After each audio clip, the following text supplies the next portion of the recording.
is all about not sitting in an antique chair. I was fortunate enough years ago to be mentored by a Dr. John Cuthbert in the UK, who was a premier practitioner to an international standard called Investors in People. Investors in People would certify companies to best practices so that customers would know that they had the inside organization working, so they would serve the outside customers very well.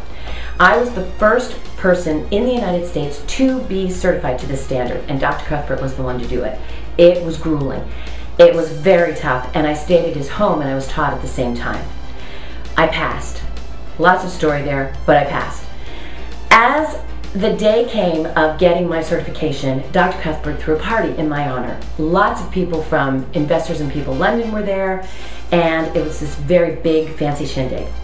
I went up, I got dressed, I came down, and there was a chair in my honor that was offered to me, an antique chair.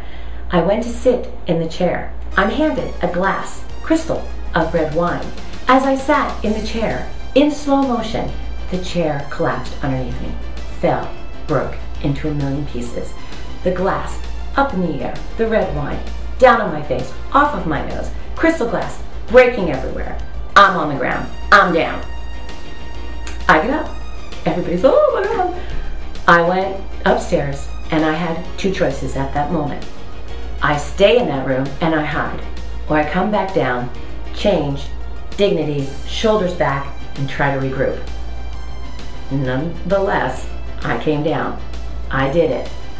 The lesson here is, don't sit in antique chairs, and every time you have that defining moment where you're down, get up. Keep moving, even if that chair breaks underneath you.